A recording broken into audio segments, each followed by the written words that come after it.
తెలంగాణలో రైతు భరోసా నిధులపై క్లారిటీ ఇచ్చిన రేవంత్ రెడ్డి సర్కార్ అండి. ఖాతాల్లో డబ్బు జమ చేసే తేదీని కూడా ఖరారు చేసినట్టుగా చెప్తున్నారు.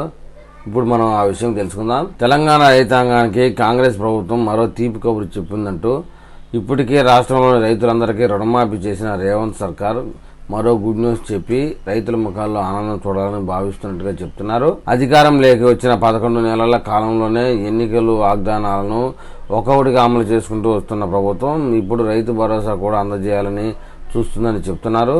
దీనికి సంబంధించిన పూర్తి వివరాలను కూడా త్వరలోనే వెల్లడించనున్నట్టు చెప్తున్నారండి. గత ప్రభుత్వం ప్రతిష్టాత్మకంగా చేపట్టిన రైతు భరోసా పథకం కింద రైతులకు పెట్టుబడి సాయం కింద నగదును త్వరలోనే వారి బ్యాంకు ఖాతాలో జమ చేస్తామని తెలంగాణ వ్యవసాయ శాఖ మంత్రి తుమ్మల నాగేశ్వరరావు గారు ప్రకటించారు. నవంబర్ 14 నుండి డిసెంబర్ 9వ తేదీ వరకు తెలంగాణలో జరిగే ప్రజా విజయోత్సవ కార్యక్రమం చేపడుతున్న ప్రభుత్వం తమ పాలనకు ఏడాది పూర్తి అవుతున్న సందర్భంగా ఈ కార్యక్రమంలో రైతులకు రైతు భరోసా పథకం అమలు చేయడంతో పాటు నిధుల్ని వారి ఖాతాలో జమ చేయాలని ఏర్పాటు చేస్తున్నట్లు చెప్తున్నారు. రైతు భరోసా ద్వారా ఒక్కో రైతుకు ఎకరాకు 15,000 రూపాయల చొప్పున ప్రభుత్వం ఇవ్వనుంది.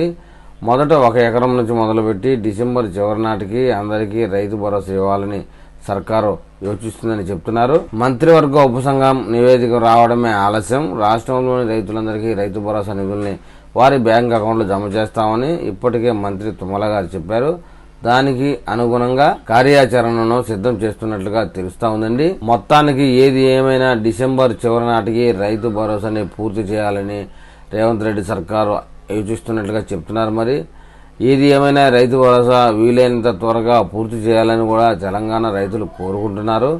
అటు ప్రభుత్వాన్ని ఇటు రైతుల కోరికని తొందరగా నెరవేర్చి రైతులు వ్యవసాయానికి పెట్టుబడి సంబంధించినటువంటి నిధులను కూడా తొందరగా పూర్తి చేసి రైతులకు సహాయపడాలని తెలంగాణ ప్రజలు కోరుకుంటున్నారని మరి